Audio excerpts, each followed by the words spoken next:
হাজারি স্যারের বইয়ের কয়েকটা অঙ্ক করার চেষ্টা করব। এই অঙ্কটা একটু ক্রিটিক্যালের মতো মনে হয়, স্টুডেন্টদের প্রবলেম হতেও পারে, তাই এটা প্রথম দিয়ে শুরু করলাম। তো অঙ্কটা হচ্ছে এরকম যে স্থির বায়ুমণ্ডলীয় তাপমাত্রা অঞ্চলে 1 অ্যাটমসফিয়ার চাপে একটা বেলুনে 2 ঘনমিটার হাইড্রোজেন গ্যাস ভর্তি করে উড়িয়ে দেওয়া হলো। গ্যাসের এই আয়তন বেলুনটি সর্বোচ্চ প্রসারণ ক্ষমতা 9/10 বেলুনটি কত ওপরে উঠে ফেটে যাবে। আর একটা ক্লু দেওয়া আছে, ভূপৃষ্ঠ থেকে প্রতি মিটার উচ্চতায় বায়ুমণ্ডলের চাপ 0.044 মিলিমিটার মার্কারি হ্রাস পায়। আমরা চিত্রের মাধ্যমে অঙ্কটা একটু বুঝলে সহজে আমরা বুঝতে পারবো আর কি। তো প্রথমে বলা আছে যে স্থির বায়ুমণ্ডলীয় তাপমাত্রায়, অর্থাৎ তাপমাত্রা স্থির আছে। তো আমরা লিখি তাপমাত্রা স্থির। স্থির তাপমাত্রা অঞ্চলে 1 অ্যাটমসফিয়ার চাপে একটা বেলুনে 2 ঘনমিটার বাতাস প্রবেশ করা হয়েছে ভূপৃষ্ঠে থাকা অবস্থাতে। তো আমরা যে ভূপৃষ্ঠ একটা অঙ্কন করি, ভূপৃষ্ঠ এখানে একটা স্বাভাবিক অবস্থাতে বেলুন চুপসানো অবস্থাতে আছে। এখানে আমরা যখন 2 ঘনমিটার হাইড্রোজেন গ্যাস প্রবেশ করাবো, চাপ থাকবে 1.8 অ্যাটমসফিয়ার।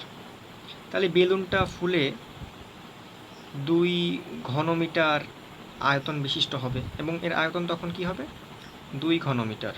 এবং চাপ যেহেতু 1 অ্যাটমসফিয়ার চাপে আমরা 2 ঘনমিটার হাইড্রোজেন গ্যাস প্রবেশ করাইছি, সেহেতু এর চাপও থাকবে 1.8 অ্যাটমসফিয়ার।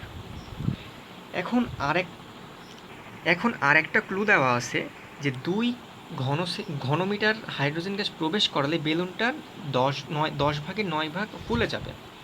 বলা আছে যে 9/10 ফুলে যাবে 2 ঘনমিটার H2 প্রবেশ করানোর ফলে।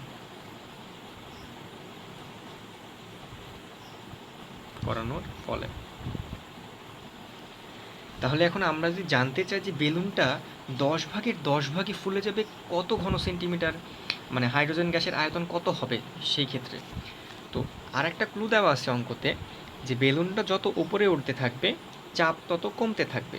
তো আমরা জানি চাপ আয়তনের ব্যস্তানুপাতিক, অর্থাৎ চাপ বাড়লে আয়তন কমে, আর চাপ যদি কমে তার মানে আয়তন বৃদ্ধি পেতে থাকবে। তো বেলুনটা যেহেতু ওপরের দিকে উঠতে থাকবে, সেহেতু বেলুনের অভ্যন্তরীণ চাপের পরিমাণ কমতে থাকবে, এবং চাপের পরিমাণ কমতে থাকার ফলে আয়তনটা বৃদ্ধি পেতে থাকবে। আমরা এখানে ছবিটার মাধ্যমে বুঝতে পারি। বেলুনটাতে যখন 2 ঘনমিটার হাইড্রোজেন গ্যাস প্রবেশ করালাম, চাপ ছিল 1.8। বেলুনটা ভূপৃষ্ঠ থেকে উপরে উঠলো, তাহলে চাপের পরিমাণ কিছুটা কমবে, তাহলে আয়তনটা কিছুটা বৃদ্ধি পাবে। আয়তন বৃদ্ধি পেলে চাপ কমতে থাকবে, এবং এখানে বেলুনটা প্রসারণ হয়েছিল 10/9। এখানে মনে করলাম যে 10 ভিতরে 9.5 প্রসারণ হয়েছে, আরও একটু উপরে উঠবে। তো এক পর্যায়ে দেখা যাবে যে বেলুনটা তার প্রসারণ ক্ষমতার সম্পূর্ণ অংশটুকু, অর্থাৎ 10/10 প্রসারিত হয়ে গেছে। তারপরেও যদি আরও উপরে ওঠে, তাহলে অভ্যন্তরীণ চাপের পরিমাণ আরও কমতে থাকবে। চাপের পরিমাণ যদি কমতে থাকে আয়তন বৃদ্ধি পাবে, এবং একসময় দেখা যাবে যে প্রসারণ ক্ষমতার বেশি প্রসারিত হয়ে যাবে, এবং ঠিক সেই মুহূর্তে বেলুনটি ফেটে যাবে। আচ্ছা, আমরা বলতে পারি 9/10 প্রসারিত হয়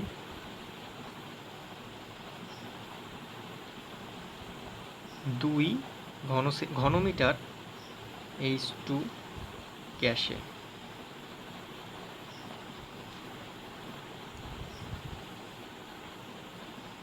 আয়তনের ফলে। এখন যদি বেলুনটাকে আমরা 10/10 প্রসারিত করতে চাই, তাহলে কি করতে হবে আমাদেরকে? 10/10 লেখাও যা, তার পরিবর্তে 1 লেখাও তা, আমরা যে কোনো একটা লিখতে পারি। তার মানে 1 সম্পূর্ণরূপে প্রসারিত হতে হাইড্রোজেন গ্যাসের আয়তন কত হবে? 9/10। এখন একটু আমরা যদি রিঅ্যারেঞ্জ করি আর কি, মানে সুন্দর করে গুছাই লিখি, ইকুয়াল টু 2.22 ঘনমিটার আয়তন। মানে বেলুনটা ঠিক ফেটে যাওয়ার মুহূর্তে বেলুনের আয়তন হবে 2.22 ঘনমিটার। বেলুনটা ফেটে যাওয়ার মুহূর্তে তার আয়তন হবে 2.22 ঘনমিটার। তো আমরা অঙ্কতে দেখতে পেলাম যে বলা আছে স্থির তাপমাত্রায় রয়েছে। তো এখানে আমরা বয়েলের সূত্র ইউজ করতে পারি। বয়েলের সূত্রটা কি? P1 V1 equal to P2 V2। এখানে P1 কি? P1 হচ্ছে ভূপৃষ্ঠে থাকা অবস্থায় বেলুনের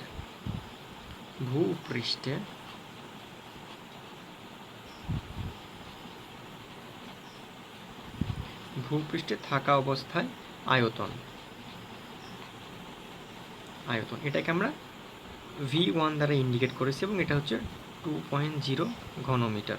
এবং ভূপৃষ্ঠে থাকা অবস্থায় চাপের পরিমাণ P1 ধরলাম আমরা, P1 ইকুয়াল টু 1.8 অ্যাটমসফিয়ার। এখন বেলুনটা যখন সম্পূর্ণরূপে প্রসারিত হয়ে যাবে, অর্থাৎ 10 ভাগে প্রসারিত হয়ে যাবে, তখন আয়তন V2 এবং V2 ইকুয়ালটা আমরা পেলাম 2.22 ঘনমিটার। এবং ফেটে যাওয়ার মুহূর্তে চাপের পরিমাণ কত সেটা আমরা জানি না, আমরা ধরলাম P2 ইকুয়াল টু হোয়াট। এখন আমরা জানি P1 V1 equal to P2 V2। তো P1 এর জায়গাতে আমরা 2 লিখলাম, P1 এর জায়গাতে 1.8, V1 2 equal to P2 into 2.22, বা এখান থেকে আমরা P2 এর মান বের করে ফেলতে পারি 1.8 ইন্টু 2 ভাগ 2.22। তো হিসাব করলে আমরা পাবো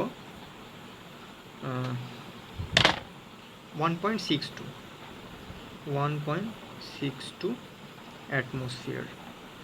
এটা হচ্ছে বেলুনটা ফেটে যাওয়ার মুহূর্তের চাপ। তো আমরা যখন ভূপৃষ্ঠে বেলুনটা ছিল সেই মুহূর্তে বেলুনের চাপ ছিল 1.8। তো উপরে ওঠার সাথে সাথে চাপের পরিমাণ কমে গেছে। তো চাপের পরিমাণ যদি কমে যায় তাহলে অভ্যন্তরীণ গ্যাসের আয়তনটা বৃদ্ধি পেয়ে গেছে, এবং অভ্যন্তরীণ গ্যাসের বৃদ্ধি পাওয়াটা তার প্রসারণ ক্ষমতার যখন সমান ছিল তখন বেলুনটা ফেটে গেছে। তো আমরা এখান থেকে শেষ চাপটা পেয়ে গেছি। এখন অঙ্কতে বলা হয়েছে যে বেলুনটা কত উচ্চতাতে গিয়ে ফেটে গেছে, এবং আরেকটা ক্লু দেওয়া আছে, সেটা হচ্ছে যে প্রতি মিটার উচ্চতাতে বায়ুমণ্ডলের চাপ কত মিলিমিটার মার্কারি হ্রাস পায়।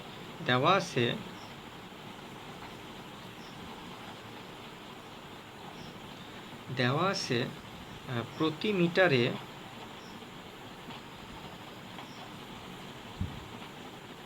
0.044 মিলিমিটার মার্কারি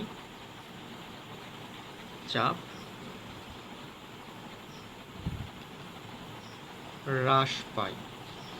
আচ্ছা, এখন হ্রাস পায়, এখন আমরা চাপের পার্থক্যটা তাহলে বের করি। চাপের পার্থক্য বের করলে আমরা সহজে বুঝতে পারবো। তো প্রাথমিক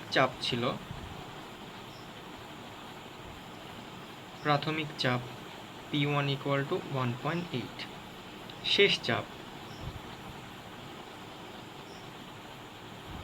P2 ইকুয়াল টু 1.62। অতএব চাপের পার্থক্য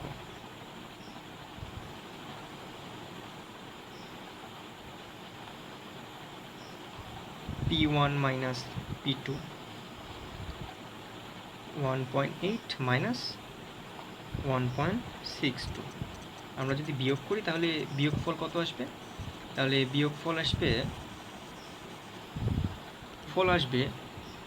0.18 অ্যাটমসফিয়ার। এখন আমরা অ্যাটমসফিয়ারের সাথে মিলিমিটার মার্কারির একটা সম্পর্ক জানি। 1 atmospheric pressure equal to 760 millimetre mercury.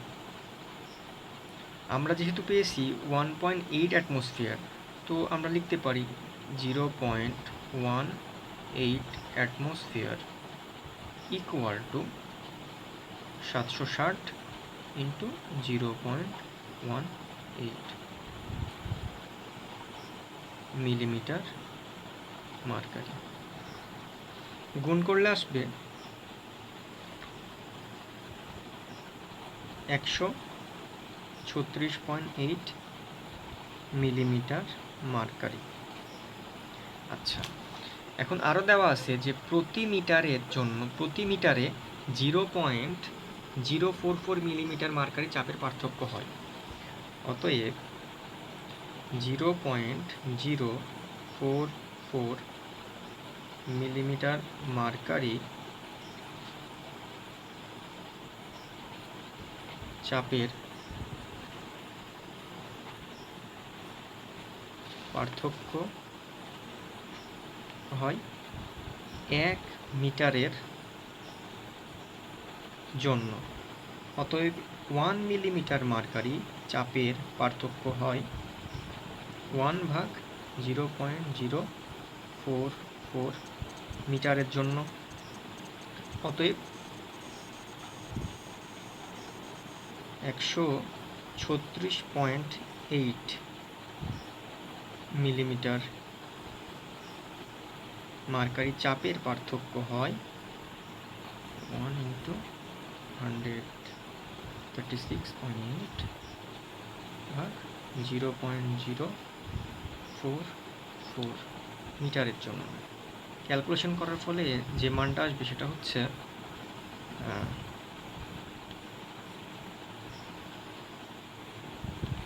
9.1 metre, এবং এটাই উত্তর।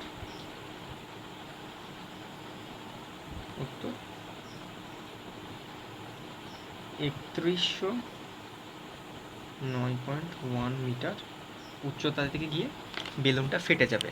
সেই মুহূর্তে চাপের পরিমাণ হবে 1.62। আচ্ছা, ঠিক আছে।